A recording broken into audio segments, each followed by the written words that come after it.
Okay, what can you tell me about your car?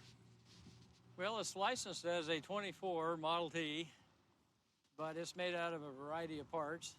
So if it's licensed as a Model T, so it started with just the frame. Started with a Model T frame, has a Model T rear end and front end, and then it has a custom built body, which I built, and I ended up with a Model A engine. Okay.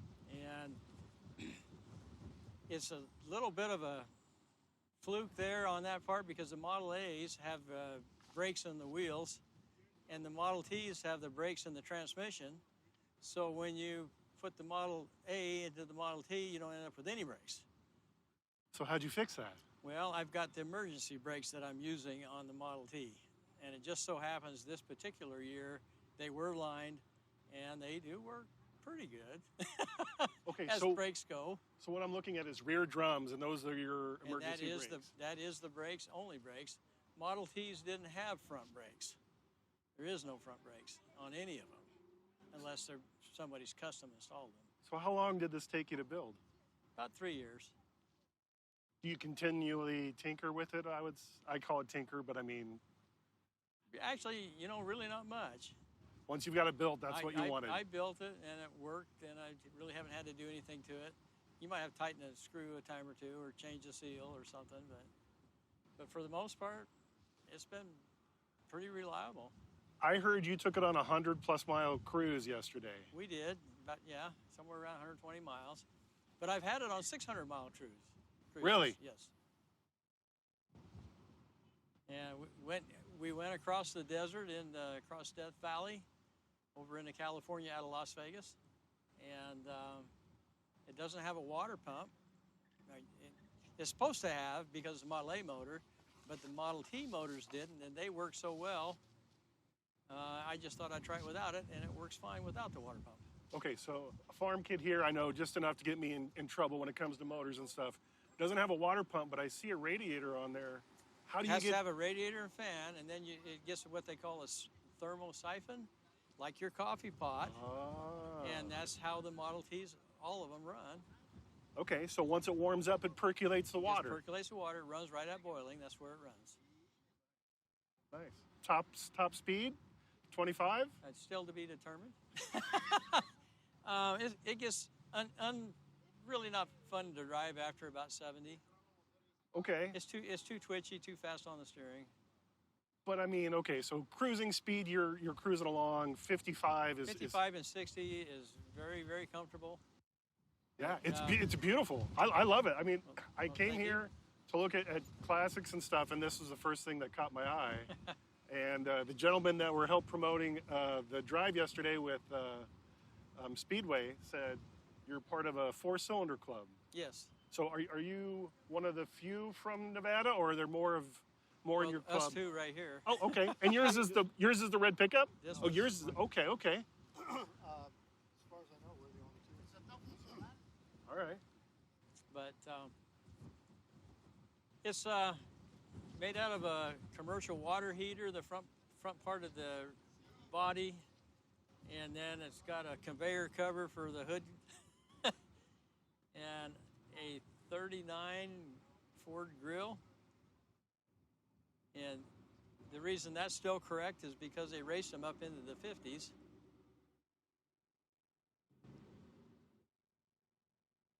That's awesome. Anyway, just parts and pieces. I love it. Tried to make it look like the nostalgic vehicle and build it like what they would have done, or tried to build it like they would have done back in the day. So I think you did an amazing job. I think it looks exactly like an old school racer, because I think that's what I said, is this a race car? And you said, well, homemade race cars. So. Right. Yeah, I applaud you. This is well done. I love it. I put the windshield on. A lot of them didn't have windows, but I do a lot of touring, and that windshield works phenomenally. It works really good. Most of the time, it won't. I can wear a hat and I don't even worry about blowing off unless a big truck goes by or something. All right, Ron, what can you tell me about your 26 Roadster Model T? It's a 26 Model T Roadster, Ford. And it's green. Now, in 26, you've heard that Ford says you can have any color you want as long as it's black. Well, in 26, they did make some colors, and green was one of them. So 26 is the first year they had color? No, but it was black for a long time, and then he decided to introduce color in 26 and 27 and introduce some more colors after that. But for a while, I'm going to say probably 10 years, all you could get was black. Wow, I guess I didn't know that. Yeah. So, okay, so what drew you to restoring this? I didn't restore it, I actually bought it this way. Okay. I've done a few things to it. I'm an automobile mechanic by trade before I retired, so working on the vehicle is not a problem. Just a couple little things I had to repair and make it work, and it was a running vehicle when I got it, so it was kind of easy on me. I got so many projects, I didn't want another big project, but I got involved with the Model T Club in Southern Nevada, Las Vegas, because of my father-in-law. And my brother-in-law was also involved.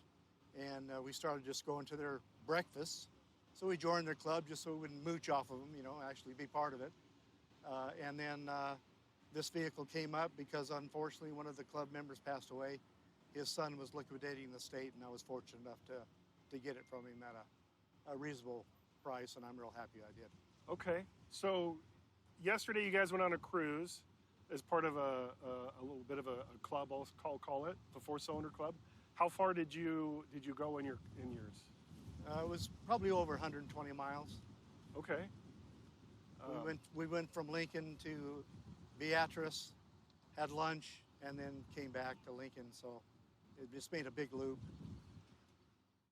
I don't know a whole lot about these. So only because I talked to John, I found out that the only brakes that this has is rear brakes.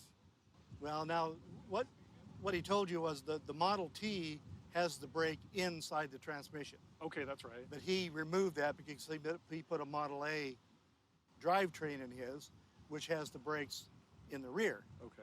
So I still have the brake in the transmission because this still has the Model T drivetrain in it. Okay. This also has an auxiliary brake they call a Rocky Mountain brake, which is kind of like an emergency brake, if you will. But even with all of that, it don't stop. It don't stop. This isn't air cooled? I see a radiator cap. Works the same way as the percolator system? That's correct. Okay. As he was saying, it doesn't have a water pump. It just circulates through temperature exchange like a percolator or coffee pot. Any other fun stuff about your car you want to? This one isn't stock. It's been modified a little bit. It's got a later model carburetor and intake manifold and a high compression head to help the power a little bit. This one scoots down the road pretty good. We were going yesterday, and I think my top speed for the day was 59. Oh, wow. That is scooting in that. Yeah. And you also have a Roadster? Oh, yeah, it's got another modification. It's a 2-speed rear end. It's got a lower gear. They put it in for climbing hills, and which makes it really nice around town. You can get it in the lower gear. Stoplights and stuff not so difficult to launch off from. Okay, Stephen, tell me about your 26 Model T. Well, we have a 1926 Model T with an Ames 828 body on it. I got the car from Ron Osborne in East Central Oklahoma about 2 years ago. What drew you to this vehicle? Specifically, it's familiarity to it. Did your grandparents have one growing up, or? No, this particular car, I didn't know it till afterwards, but this was in the movie Killers of the Flower Moon, that Robert Scorsese, Leonardo DiCaprio film. This actual car? This car was in that movie. And I saw it listed for sale, and it looked familiar, and it wasn't until I was visiting with Ron that he told me that. But what drew me to speedsters was I raced cars for 30 years, primarily sprint cars. And after I retired from driving full-time, I already had an interest in Model Ts and early automobiles, but was missing racing. And this kind of meshed those two interests. This isn't a sprint car, but the style reminds me of a sprint car.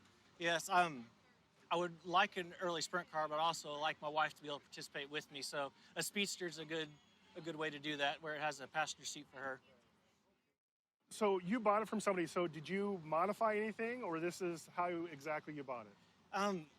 Visually, yes, it's how I bought it. Okay. The alterations have been very minor. Okay.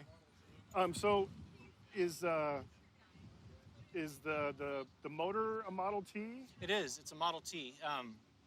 It's a mostly stock Model T. The compression's been raised with a different head, different pistons, but the bottom end valve train is stock Model T. Okay. I'm learning stuff today that some Model Ts have transmission brakes, some don't. Some have emergency brakes. Uh-huh. What does yours have equipped? This has transmission. This has the transmission band brake, and the parking brake is the lever here. That's the rear wheels. I do have accessory AC brakes, which are cable-driven pedal brakes. I was having some difficulties with them, so we removed those before this trip. So you went on a cruise today. How far did you go today? It was 130 miles. What was the top speed of yours? Mid-50s. Okay. Fun. Yeah, following a very unassuming Model T center door that you would never guess to go that fast. What's your favorite part of your vehicle? It would be the Phelps wire wheels. They're early racing wheels from the 20s. Okay. And then I see it has a hand crank, so if you want to start it, you have to hand crank it. No, this one's new enough it has a starter, but it can be hand cranked if need be. All right. All right. Anything else you want to tell us about your car? I have a fondness for Ames body cars. We have a dealership, Zinc Motor Company Ford in Appleton City, Missouri. It's a 112-year-old Ford dealership. And a car in my collection is an Ames Cloverleaf that was assembled with parts supplied by our store in 1918. So I had a familiarity with Ames and was already fond of that company. So another opportunity to have an Ames body car was exciting for me. Nice. Okay, Robin, tell me about your I guessed stainless, but it's not stainless, is it? It's aluminum. It's polished aluminum. Polished aluminum, mostly polished. I mean, yes, it's aluminum. It's been on the road since 2020, I guess, and really we haven't polished it since. We just hit it with a hose and some soap and water, and it's pretty low maintenance. Patina doesn't bother me. Dents are another story, but really, I mean, if in 20 years it looked like it's been around for 50 years, I'm perfectly okay with that. I'm not a slave to polishing anything. You know, I never thought about that. So white vehicles don't show dents very, very badly. Right. This probably would show dents. But yeah, because of the polished aluminum. You know, hailstorms are the biggest nightmare or fear. This is like the opposite of black, but black shows every little imperfection and dent, and so does this, doesn't it? Yeah, the dirt's not so bad. I just hit it with a hose and just wipe it, squeegee or chamois it down and go. Now, I noticed it does have license plates, so that means it's titled. What is it titled as? 1928 Whippet. When we built this car initially, we built it around a Whippet motor that my dad, after the war, in World War II, fell in love with Jeeps, and basically the Whippet motor was the same motor that was in the World War II Jeep, and he had this overhead valve conversion that he had acquired for that motor. And so that was kind of the idea behind this. He'd passed away years ago, but that was the reason. Now, I've never heard of a Whippet. Who made the Whippet? Willie's Whippet. And they were the third most popular brand, I believe, behind Ford and Chevrolet in their time in the 20s. Okay, so when you said like Willie's, I remember the Willie's Jeep. Yeah. They had a Willie's pickup, I Willie's think. Overland, yes. Overland, that's what it was called. I think they merged, they probably acquired. I'm not a Willie's historian by any means. I apologize. But yeah, he acquired this head, and as a kid, we remember stumbling over it in the garage, and at one point, probably in the 60s, a guy had a Whippet, and my dad gave it to him with the condition where if you ever, get rid of the car, I'd like to get it back. And, back was in 2015 or so, years later, the guy was retiring, going to Florida, and he said, got a phone call, he said, I've got this head, belonged to your dad, would you like it back? I said, yeah, sure, fine, I'd like it. And that was the whole start. We built the car around a 132 cubic inch Whippet motor, which is much, much smaller than this Ford V motor that's in it currently. But the Whippet motor also had some issues with oil pressure and throwing rods, and this is so convenient. I can pick up the phone, call at Snyder's or Max or somewhere and get Ford Model A and B parts, where the Whippet's a little more cut a little more rare. No, that's awesome that you have something here that you started with that was in the family. Yeah. It was passed on, I'll say, even though it was sold to someone else. Right. But then it comes full circle and then you get it back. And that was the whole, without that head, this wouldn't have been here, because I say that was the reasoning you know, for some reason. I grew up on a farm, and I can pick out certain things that I can tell that are made. So the tubing, the square tubing, you have some frame right there. Yeah. Well, I can take credit for the mechanicals, but I can't take credit for the actual aluminum. There's Okay. a fellow named Jim Hoosby out of Oak Grove, Missouri, just out of Kansas City, and he's the one that, you know, did the hard part. You know? Okay. Yeah. Nice. Yeah. Super guy. Okay, so tell me a little bit more about the motor. Right now, it's got a B motor, Ford, like a 32 Ford B motor, 4-cylinder. I guess some people call it a C motor because it does have a counterbalance crank in it. And then I've got a Miller aftermarket overhead valve conversion instead of the flathead. So it from a 40 horsepower, I don't know what it is. We may dyno it or not tomorrow, we'll see. But probably the 70s, you know, hopefully, conservatively speaking, hopefully. So I know you were with a group that took a little bit of a cruise today. How far did you cruise? Well, that was yesterday. We like 130 miles or so. So when you take it on a cruise, what's a comfortable cruising speed with this? Oh, well, under normal circumstances, 55 to 60 is really not an issue for it. As hot as it is and as small as this radiator is, I'm having a little bit of an issue with the temperature. So we were backing it down to about 45 or 50. We were running with other Model A's and Model T's, and so it was not a race by any means. So we were just, you know, putting along it. And I learned something today that a couple of these vehicles sitting here, there's no water pump, and it's basically a percolator system. That's the Model T. Okay. That's a thermosiphon. Yeah. Now this actually has a water pump. Okay. In And that's fact- what I was wondering. I thought I saw a water pump. Yeah. In fact, and then... if you'd seen this car 6 months ago, I had an electric water pump running off the bottom. Space, I say, when I went from the Whippet to this, space became a premium, and there was really no room to squeeze in a mechanical water pump. But now I have got a regular belt-driven water pump from a Ford early V8. But yeah, it definitely pumps it through there. But you know, the original radiator was set up for 40 horsepower, so I mean, it's challenging. It's like a 90-year-old radiator, so it's got issues. So it's doing well. As well as can be expected. I'll knock on wood for that. What do you think is, or what would you say is your favorite thing about your Whippet? Well, the fact that my wife really enjoys taking drives with us, and we just you know, throw something in the trunk. It's amazing what you can put back there actually for a weekend trip and just, you know, see where the road takes you. You know, we're in Kentucky and the roads are beautiful, typically, and we just, you know, like to get out and drive. So I'm guessing you trailered this up here. We did trailer this year. Okay. Yeah. It's on our bucket list to maybe take it across, you know, one day, bring it out here, you know, drive it south. We're with Speedway Motors every other year. They have this great tour that drops off to them. Okay, so when you pulled up, I saw you pull up, and I saw you had your headsets on. So I'm guessing you have comms on while you're doing the whole thing. We do comms. It makes a huge difference. Knocks off all the exterior noise, plus lets us communicate back and forth with the touch. Without having to shout. Yeah, we still pretty much shout a bit. I'm probably losing my hearing, but whatever. But it's been a pleasure. I say we've been working on it about 10 years, I guess, or so, and got it on the road just as COVID was kind of kicking off. So that's. The steering wheel's a little different. Hey, get a phone call. It's got a Stoutman steering wheel. It flips up, so you can slide in. Okay, I'm gonna come in. I gotta see this. Yeah. I say right now the wheel's not really oriented. But yeah, it gets up out of your way. Okay, so instead of a steering wheel that you lift off, Right. Most it of them pivots. A lot of them flip up this way. It's, you know, it's a fairly common accessory, not this particular style, but it wasn't uncommon to have one that flipped up out of your way. I don't know if there are any of them around here or not. But and that's been on my dad's cars since. We have another car at home that he bought in 31. It's a boat tail Mercury body, and this has always been on all his cars. He just moves it. I moved it around. It was on the other car. Would you show me that one more time? How that? Okay, so there's. There's a latch here that puts tension on it, but you flip that, okay. then you push the button and it just slides up. I'm always apprehensive just to leave it in the up position. I'm afraid some kid would get in there and, you know, it would be a pinger. If it's not tied down, kids will mess with it. And I'm happy. I've had so many kids in this car. I mean, that's one of the things we just invite them in because they say, really, they're the future of this hobby. You know, if we can't get the young folks involved, you know, it's dead. So any kid, you know, they're climbing in all the time. No worries. That is awesome.